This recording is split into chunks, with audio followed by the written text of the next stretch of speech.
nós precisamos continuar. Nossa caminhada ainda é longa. E nós estamos no capítulo 110 do livro de Salmos. Estamos no versículo 4, mas precisamos voltar.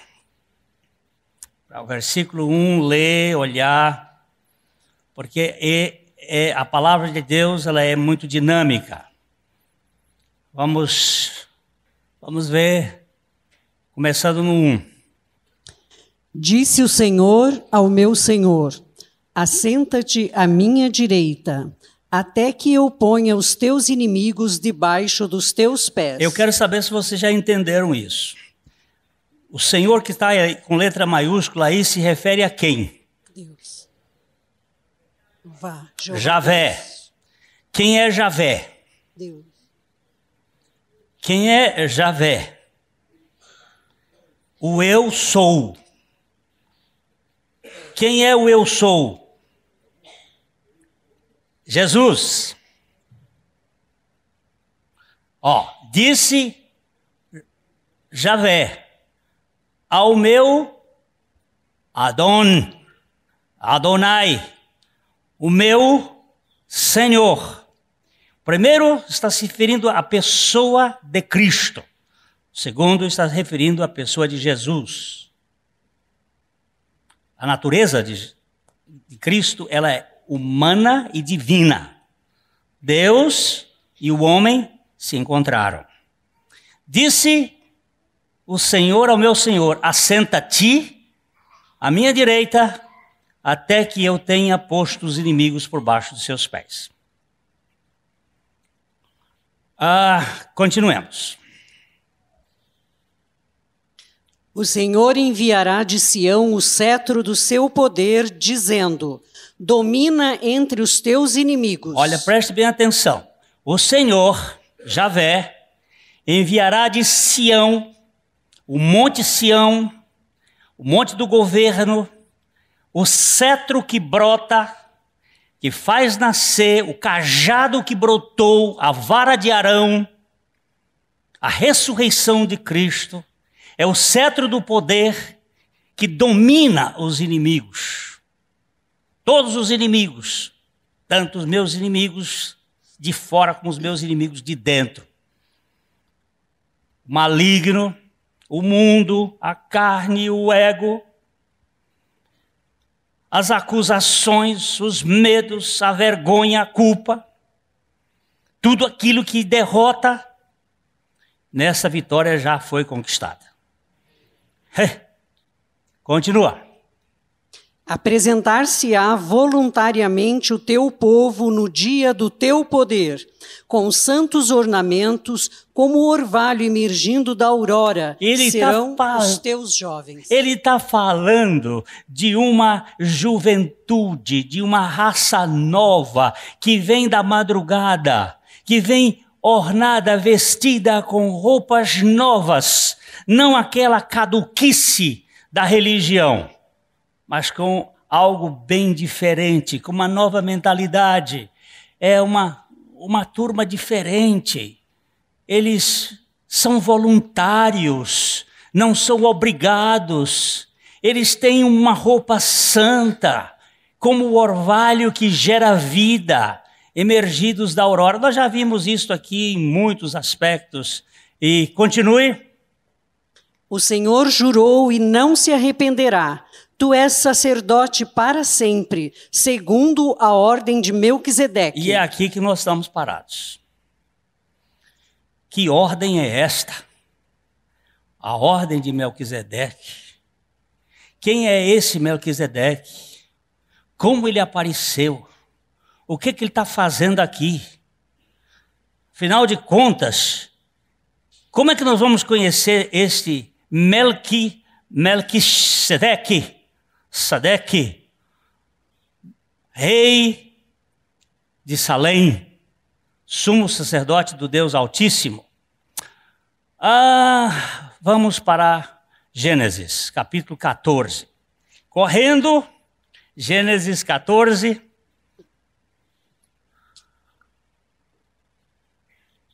Sucedeu naquele tempo que Anrafel, rei de Sinar, Arioque, rei de Elazar, Quedorlaomer, rei de Elão, e Tidal, rei de Goim. E isso aqui é uma corja.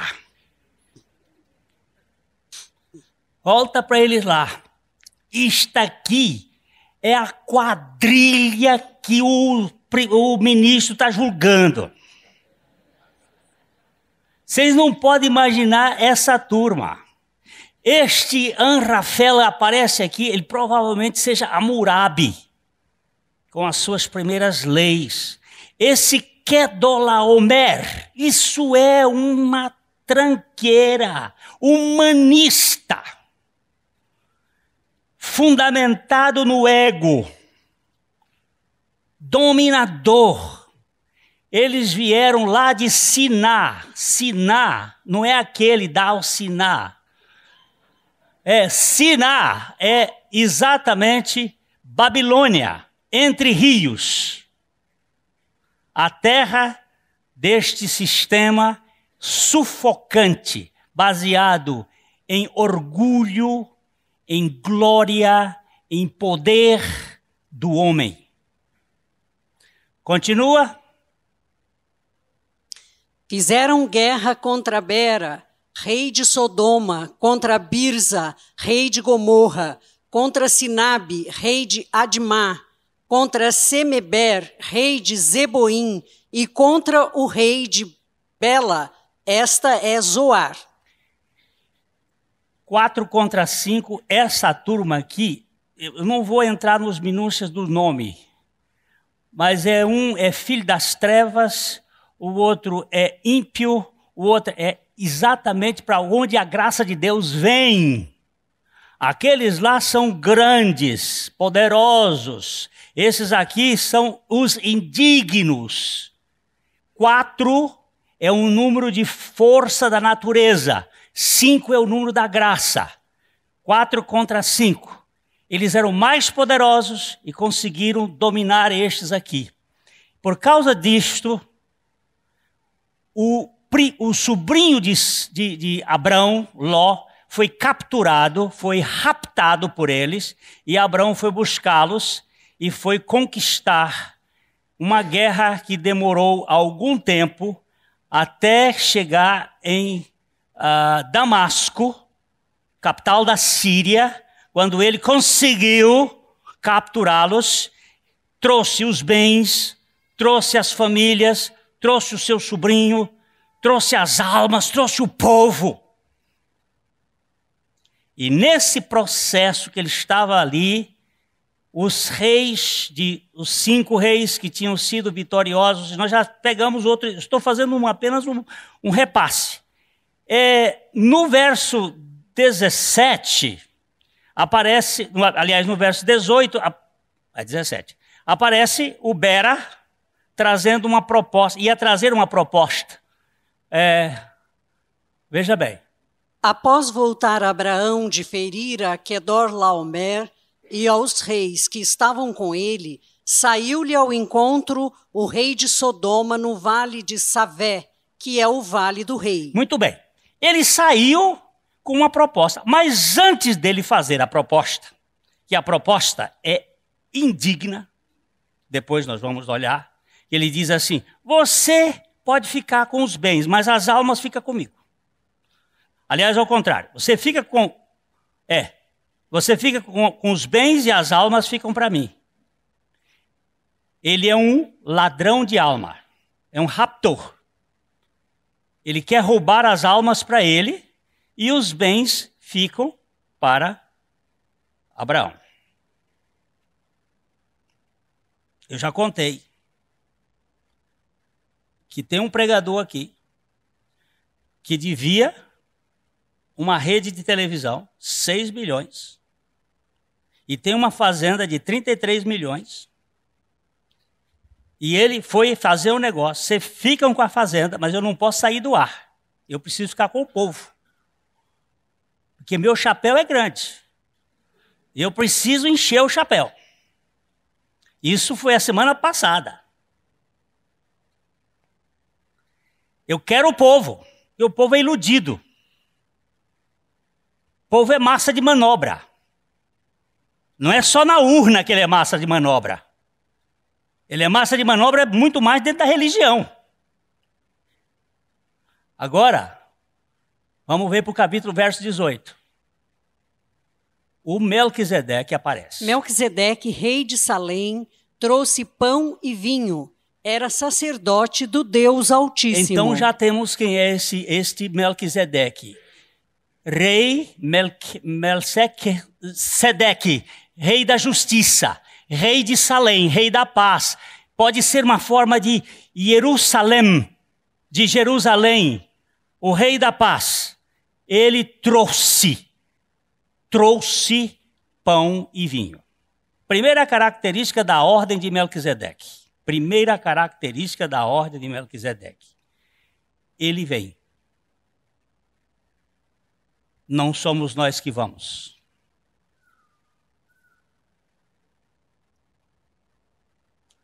É ele que vem. Hebreus 7, 1 e 2.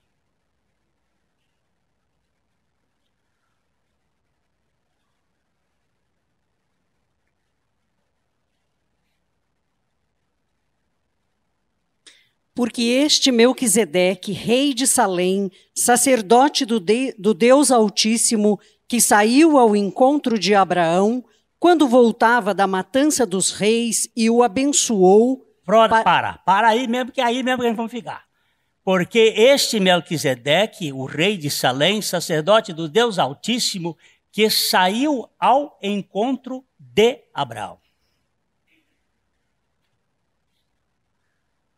Ele foi ao encontro de. Ele foi se encontrar com Abraão.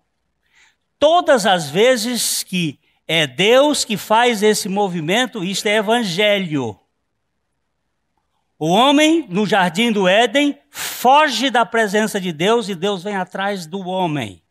Evangelho é o movimento de Deus em favor do indigno. Religião é o movimento do homem tentando alcançar o favor de Deus. Certo? Primeiro movimento da ordem de Melquisedeque. Ele vem ao encontro. Não vem de encontro, por favor. Português é muito importante. De encontro é bater forte. Ao encontro é buscar, é encontrar-se. Ele veio buscar Abraão. Voltemos para o versículo 18 de Gênesis 14. Gênesis 14, 18. Melquisedeque, rei de Salém, trouxe pão e vinho. Era sacerdote do Deus Altíssimo. Primeiro ele vem e ele traz. E o que ele traz aponta para Jesus. O que ele traz é um sacrifício tipológico. No dia que o Senhor Jesus foi para a cruz, o dia anterior, ele partiu um pão, ele pegou um vinho e ele disse: o meu corpo é partido. Esse aqui é a comida do banquete de aceitação incondicional. Pão e vinho. A sua fome é satisfeita e a sua sede é saciada. Você foi aceito na casa de Deus. Você pode sentar. Você vem de uma guerra, você vem de uma luta. Mas agora você precisa ser restaurado. Ele traz. Veja bem, o sacerdócio de Melquisedeque é aquele que vem e é aquele que traz. Traz a suficiência de Jesus Cristo para a deficiência do homem. É um sacerdócio muito importante, porque ele é a característica desse sacerdócio é que ele tem piedade, misericórdia, graça. Não é o sacerdócio que faz a justiça retributiva, mas que traz a justiça atributiva. Ele concede, ele não troca. Primeira causa é que ele vem, a segunda coisa é que ele traz. A terceira coisa, vamos para o verso 19. Abençoou ele a Abraão e disse: Bendito seja Abraão pelo Deus Altíssimo, que possui os céus e a terra. Terceira coisa, é que este sacerdócio é da bênção, não é da maldição. É um sacerdócio que traz a bênção do que possui os céus e a terra, portanto não tem troca. Quem é dono de tudo, você pode trocar com ele o quê? O que você troca com ele, quem é dono de tudo? Pois é, ele começa chegando dizendo, abençoou ele Abraão, dizendo, bendito seja Abraão, pelo Deus Altíssimo.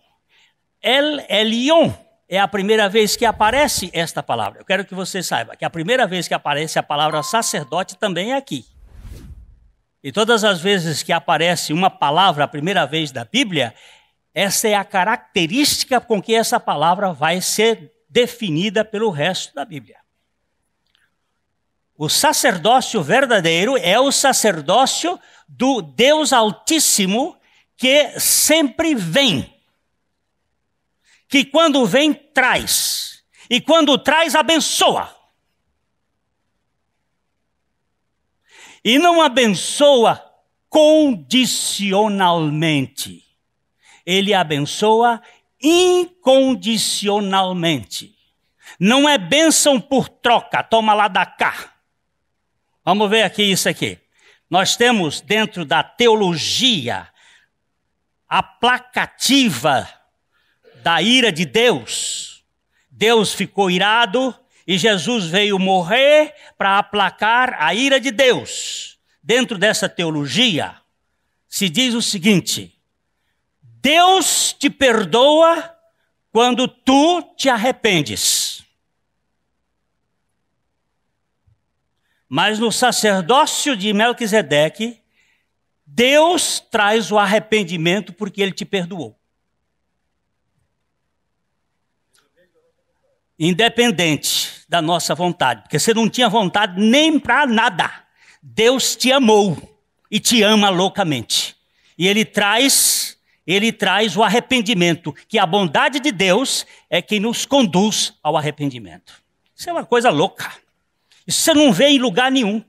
A graça de Deus não se conhece em lugar nenhum. Aliás, o C.S. Lewis, um escritor inglês, que escreveu as Crônicas de Nárnia, que é uma belíssima história mostrando o que é a graça de Deus, ele estava conversando num determinado momento, numa discussão, o que fazia o cristianismo ser diferente de tudo que existe neste mundo, de todas as religiões. E eram pensadores de Oxford, de Cambridge, e gente só grande. E um lá disse assim, olha, o que faz o cristianismo ser diferente de todos é a encarnação de Jesus Cristo, Deus encarnado. Aí disse, não.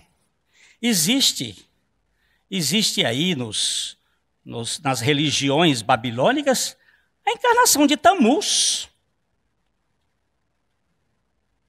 o filho da Virgem. Depois vocês vão estudar isso.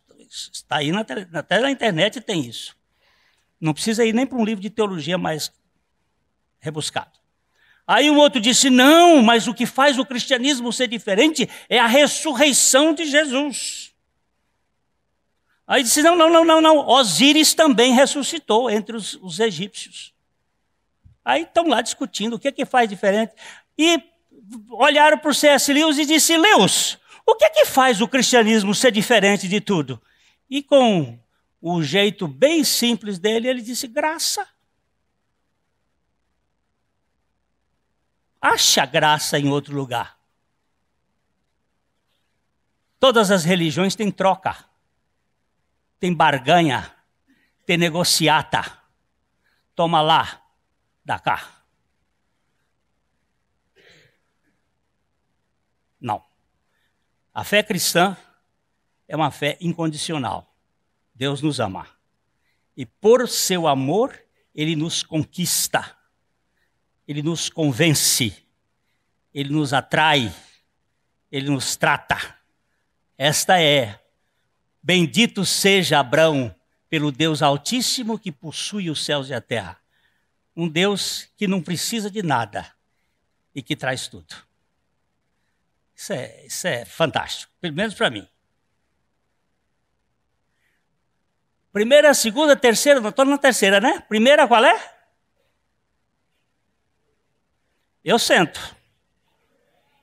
É o Deus que vem encontrar-se conosco.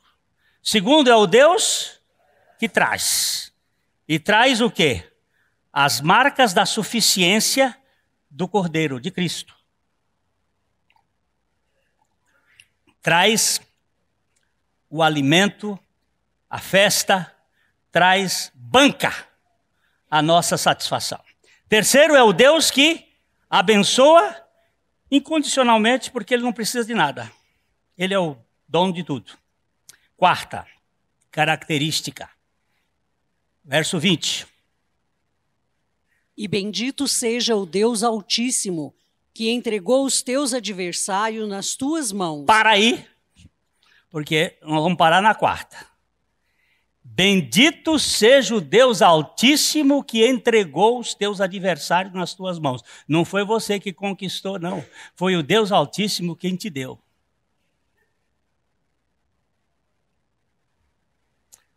Você lutou, mas quem estava por trás daquela luta era o Deus Altíssimo, lhe dando sabedoria, lhe dando capacidade, lhe dando força, lhe dando estratégia. Você foi apenas o bisturi na mão do médico.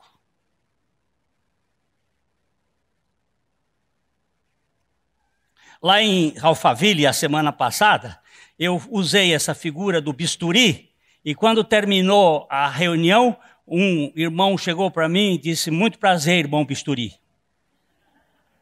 Eu digo: então, bendito seja aquele que usa jumento, que ele pode me usar também. Então nós vamos olhar aqui uma coisa. Olha, foi ele que entregou os teus adversários nas tuas mãos. O Senhor peleja por nós e nós nos aquietamos na sua graça. É Deus dando e fazendo tudo a quem não merece nada. Isso é inconcebível. Maravilhoso. Nada. Tem que usufruir. Se eu chamo você para um jantar na minha casa, o que você tem que fazer? Sair e comer. Foi assim que Jesus ensinou o que é graça. O endereço é a casa do meu pai.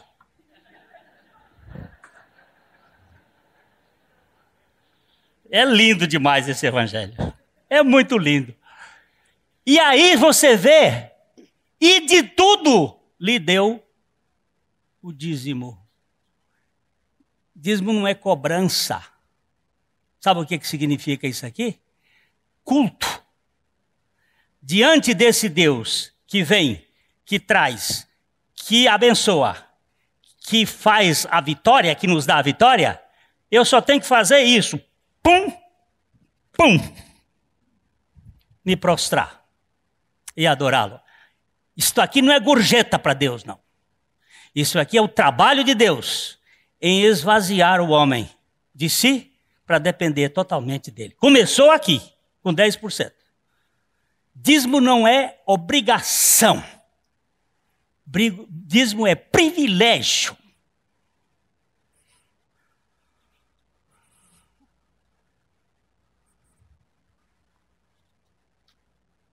Eu disse que hoje eu ia mexer nesse assunto. E eu estava deitado à tarde. Papai, estou tão cansadinho, faz uns dias que eu não tenho dormido direito. E a gente tem tanto picareta falando de dízimo e de religião e de oferta e negociada, e nós estamos caindo para o outro lado. Não se fala nesse assunto. Uns falam tanto e fazem tanto e puxam tanto, e nós aqui, ele se levanta e pega o livro A Janela Mais Ampla.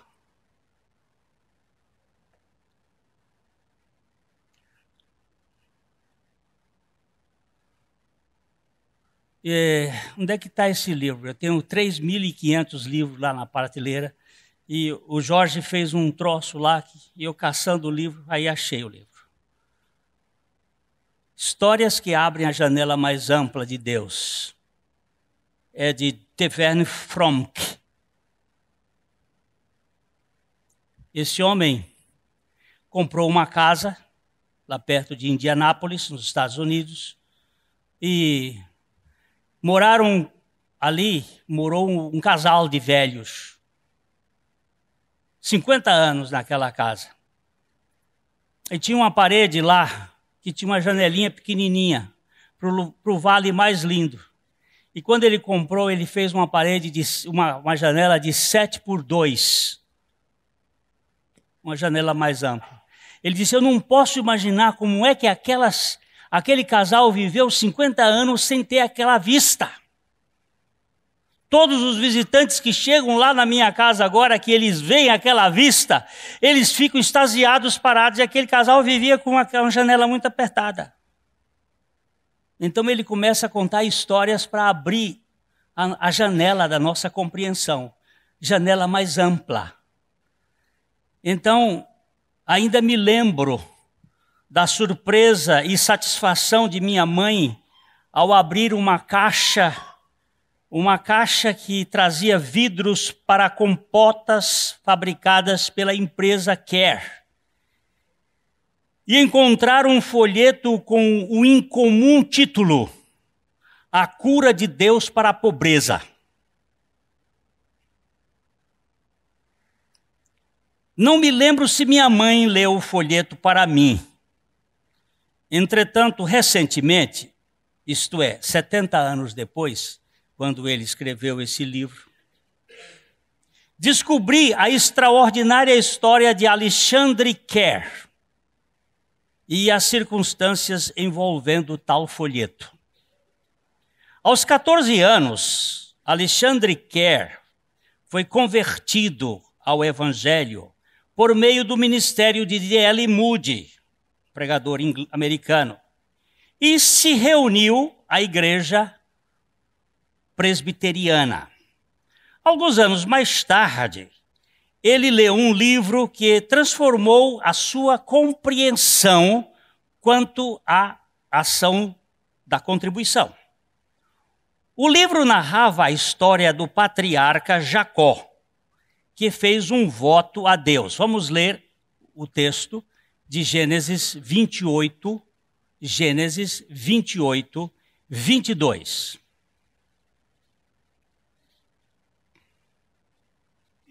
E a pedra que erigi por coluna será a casa de Deus, e de tudo quanto me concederes, certamente eu te darei o dízimo. O dízimo apareceu a primeira vez lá na história de Abraão, e agora ele aparece aqui na história de Jacó. Jacó faz uma coluna e diz assim, agora ele faz uma condicional. Se eu te darei. No primeiro não foi. Care ficou muito impressionado de como Deus abençoara Jacó depois de ter vivido 20 anos com seu tio Labão, que passou, aqui não está no livro não, que passou Jacó para trás 7 vezes. O patriarca tornara-se um dos homens mais ricos do leste em virtude de ter sido fiel à aliança feita com Deus. Quer se impressionou muito embora não fosse sem dúvidas, Quer tinha um sincero desejo de provar todas as promessas da Bíblia e assim fez uma aliança especial segundo a qual separaria uma certa percentagem de sua renda para a obra do Senhor. Naquele tempo, a sua modesta casa estava hipotecada. Tinha muitas dívidas e muitas preocupações financeiras. Todavia, Quer estava determinado a crer no que Deus havia dito na sua palavra. Então ele cita aqui, por exemplo, vamos procurar lá, Provérbios 3, 9 e 10. Ele cita vários textos, mas eu só vou pegar este, Provérbios 3, 9 e 10. Honra o Senhor com os teus bens e com as primícias de toda a tua renda. E se encherão fartamente os teus celeiros, e transbordarão de vinho os teus lagares. Será que isso é verdade ou não? Sem barganha.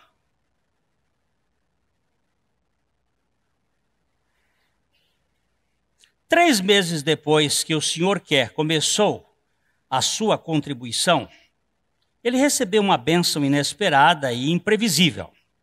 Pareceu-lhe que Deus havia aberto seus olhos para contemplar seu amor e sublime fidelidade no cumprimento de suas promessas com respeito à oferta, ou ao ofertar.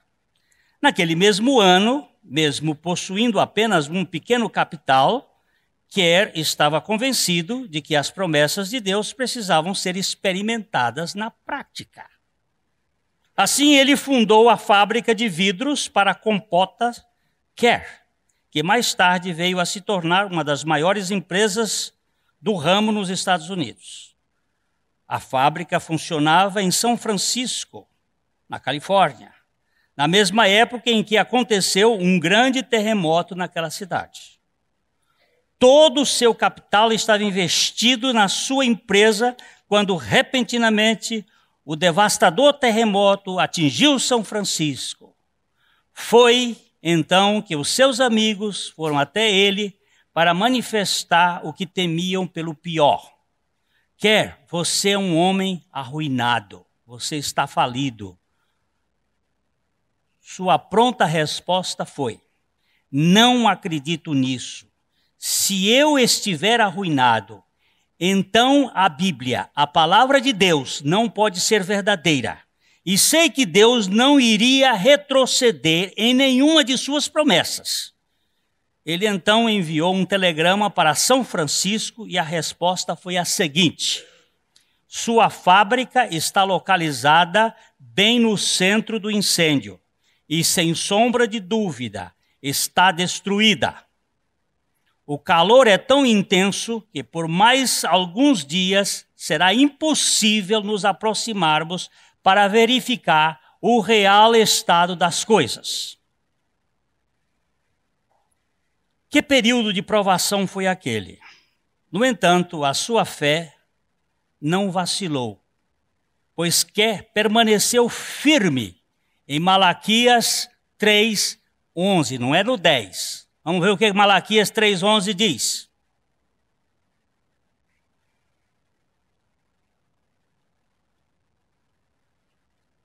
Por vossa causa repreenderei o devorador, para que não vos consuma o fruto da terra. A vossa vide no campo não será estéril, diz o Senhor dos Exércitos. Será que é verdade?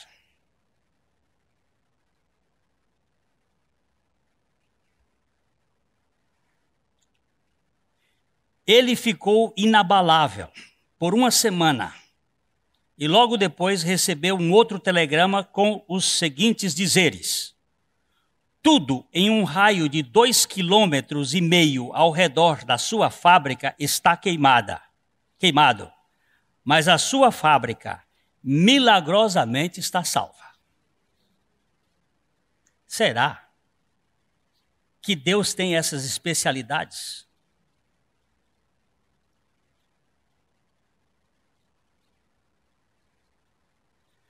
Para todos, tal fato foi um visível milagre da poderosa proteção divina. Deus mostrou a um homem que resolveu acreditar na sua promessa com relação à contribuição, que nunca seria violada, seja qual fosse a situação, a sua palavra. Não vá pelo exemplo dele, não. Se você não conhecer Deus, não faça isso. Porque aí você vai baseado na experiência do outro. E Deus não manda recado por ninguém. Ele trabalha pessoalmente com você e comigo.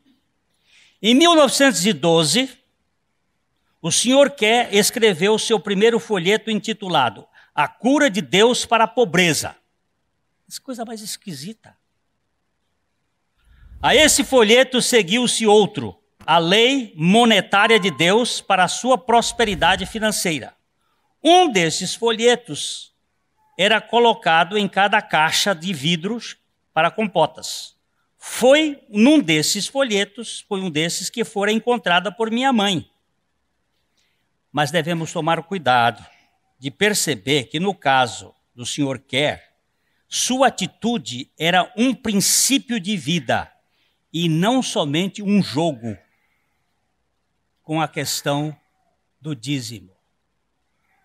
Ele conheceu primeiro Deus, que concebera todos os seus princípios, confiou no Deus que tem palavra, e durante a sua vida, todos os negócios nos quais se envolvia, ele tinha esse compromisso.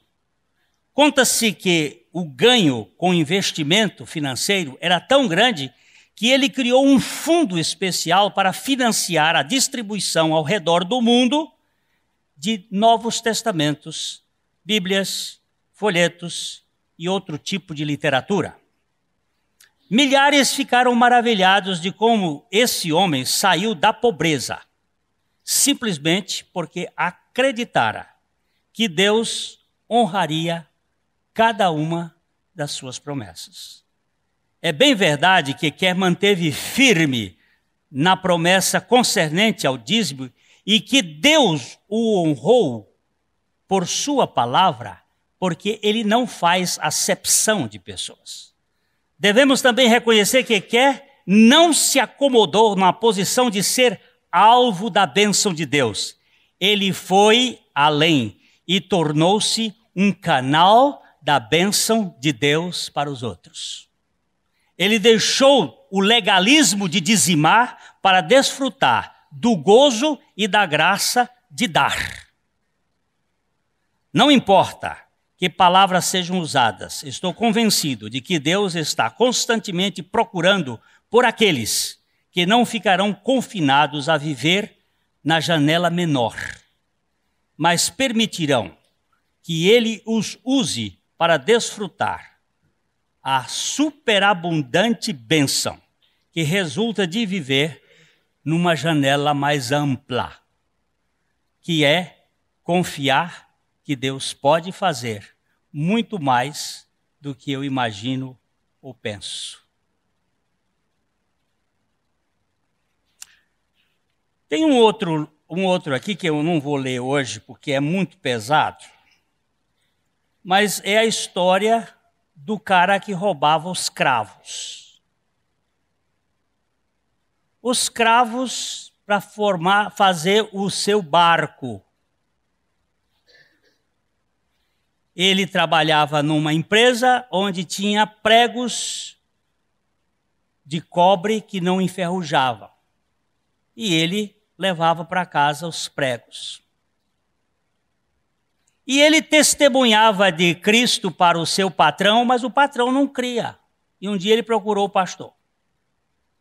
E o pastor disse assim, mas você está roubando dele.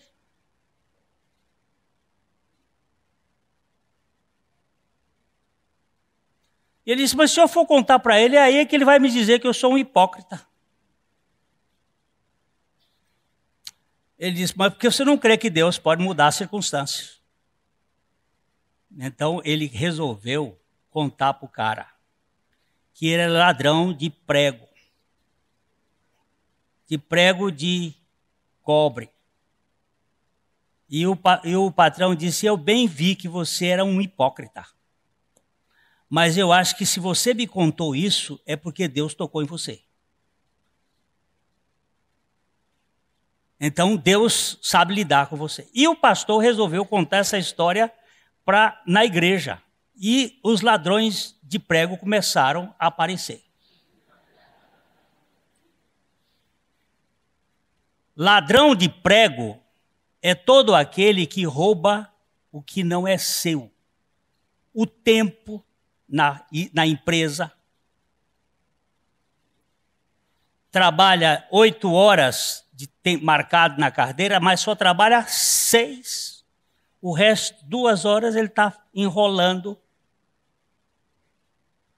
Ladrão de prego é aquele que rouba a confiança dos outros com mentiras. E os ladrões de prego começaram a surgir e Deus começou a abençoar aquelas pessoas. Porque quando nós confessamos e deixamos, aí o fluxo da água começa a passar no cano.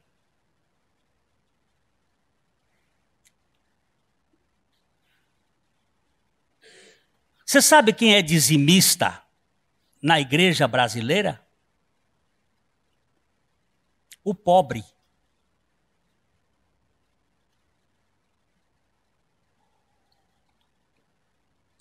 Só quem ganha pouco é dizimista. O rico não é dizimista.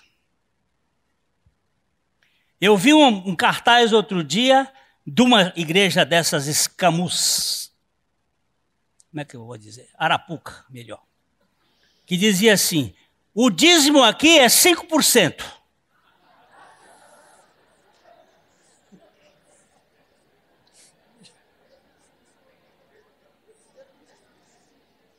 Mas olha aqui, queridos, nem o dízimo é 5% no Novo Testamento. O dízimo no Novo Testamento é 100%. No dia que você creu, você passou a ser apenas e tão somente mordomo. Porque o Senhor é o dono dos céus e da terra. E nós somos administradores. Nada mais do que isto. Administradores. E quando o Senhor diz assim, faz isso, aí você faz. Tem a história desse livro aqui, do Oswald Smith, quando ele ganhava $25 por semana. Isto é antes da Primeira Guerra Mundial. O salário de pastor dele. $25 por semana. Deus mandou ele dar $50 por ano como oferta especial além do dízimo. Isso corresponderia a mais ou menos $4 por semana, que não dava, ele não podia dar. No ano seguinte foi para $100. E daí para frente não tem mais dimensão, até que a igreja se tornou a maior agência evangelizadora do Canadá. Porque aquele homem resolveu que ele ia crer que Deus pode fazer muito mais, mexendo com o nosso sentimento de usura, de munhequice, de miserabilidade. Contribuição não é uma questão de dever, não é uma questão de medo, é uma questão de confiança, se você crê ou não crê. A adoração é ato de voluntariedade e de liberdade. no dia que for feito um negócio de cabresto por obrigação, não entre nessa, porque é chantagem. Quais são as 5 características de da ordem de Melquisedeque? É o Deus que vem. O sacerdote dele vem em direção, Jesus veio na nossa direção, vem me buscar.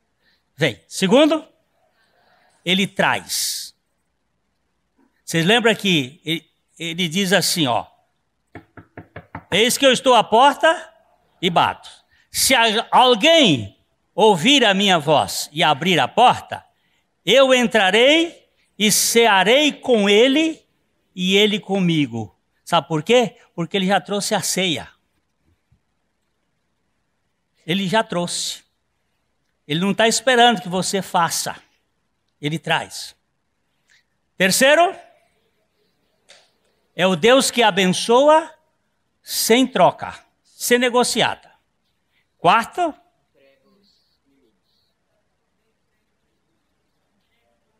entrega os adversários. Eu não estou ouvindo. Entrega os adversários. É o Deus que nos dá a vitória, vence os inimigos por nós.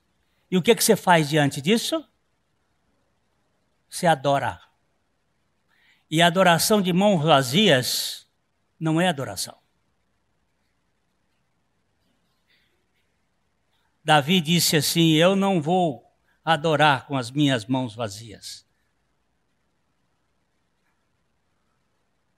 Eu me prostro com toda a riqueza do que Deus tem feito por mim. Que o Senhor nos dê a graça de começar a trabalhar no ministério do sacerdócio de Melquisedeque e que possamos conhecer de fato o Deus que abençoa ricamente e que nos faz dependentes dele. Nós estamos aqui hoje para esse momento de lembrança do que Melquisedeque trouxe para Abraão, ou Abrão.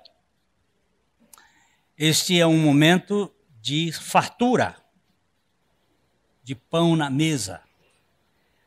Aqui é simbólico, é tipológico também no sentido de ser um pedacinho de pão e um cálicezinho de vinho. Mas estes elementos, eles estão falando de um Deus que se deu por nós, que nos aceitou e que dá um banquete para que nós possamos nos alimentar dele. Jesus disse: o meu corpo é verdadeiramente comida e o meu sangue é verdadeiramente bebida. Quem de mim se alimenta, por mim viverá. Nessa questão da desconstrução da religião e a busca do evangelho que nós estamos fazendo nas terças-feiras lá na Colina da Graça, eu citei um fato da minha terceira filha, que nasceu com um problema de falta de ferro.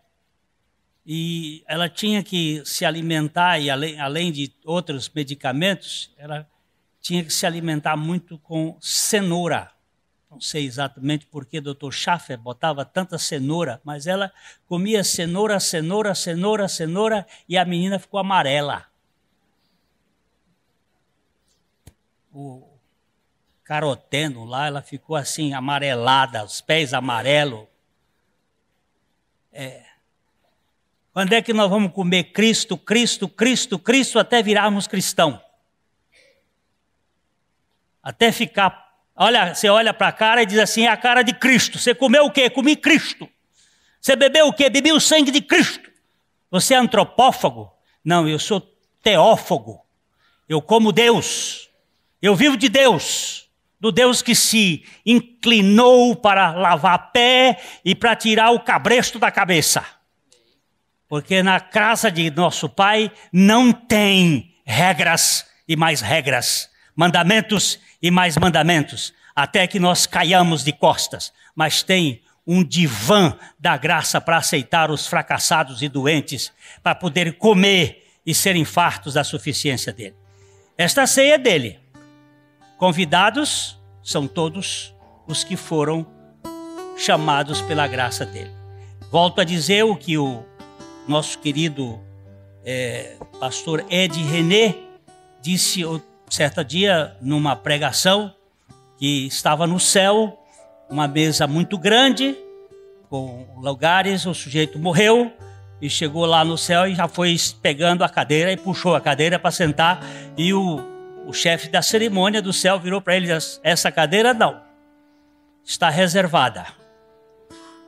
E era um bisbilhoteiro. Os bisbilhoteiros já querem saber, reservada para quem? Aí ele disse: está reservada para Hitler.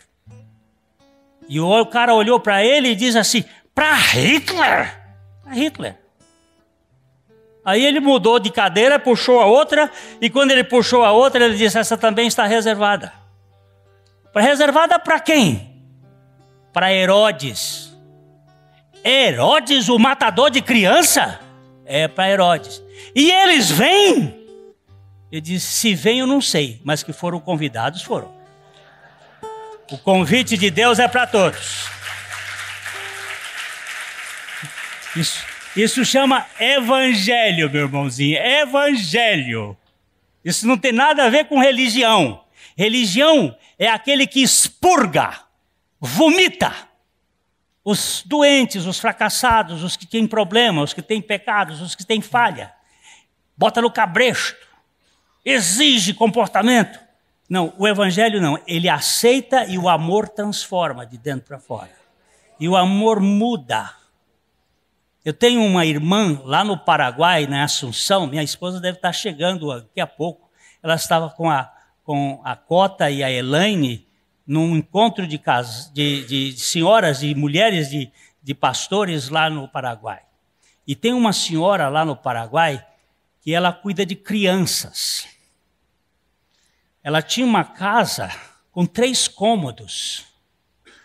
3 cômodos. Ela tem 3 filhos, o marido, e mais em 3 cômodos ela tinha 60 crianças. 60 crianças. Onde ela abrigava aquelas crianças, porque encontrava. Inclusive havia 3 brasileirinhos que tinham sido mulas levadas daqui para lá para transportar droga. E que ela pegou. O presidente da Suprema Corte do Paraguai, Dr. Vítor Núñez, é um homem de Deus. É o presidente da Suprema Corte. Não estou falando... Bem,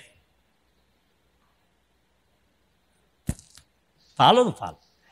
Ele é o único que não é maçom naquela Suprema Corte.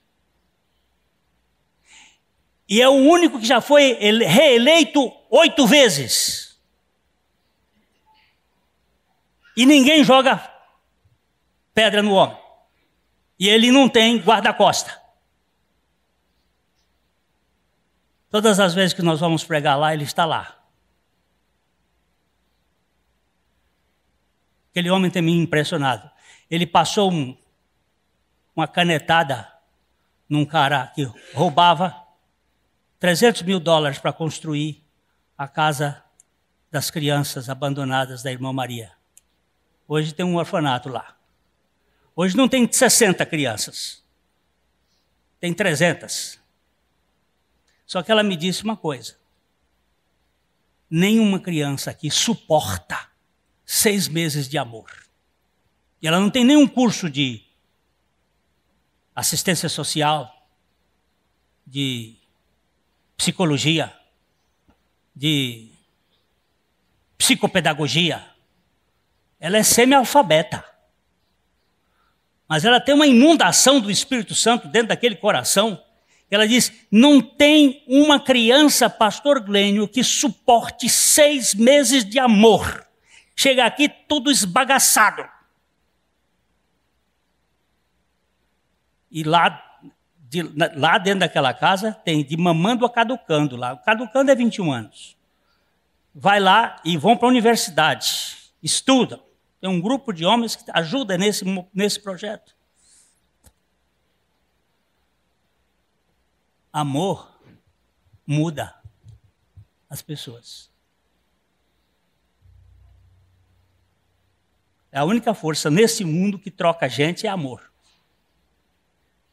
E nós temos que sentar aqui para comer esse pão, o pão do amor. O amor de Deus, o amor louco dele por você e por mim. Nós estamos aqui não é para uma festa de justiça, não. É uma festa de amor. O ministério do diabo é que tem ministério da justiça. E a justiça caiu sobre ele, para que o amor nos inundasse pelo Espírito Santo. Então vamos aí, seus diáconos, celebrar esse momento de ágape de Deus, do amor incondicional dele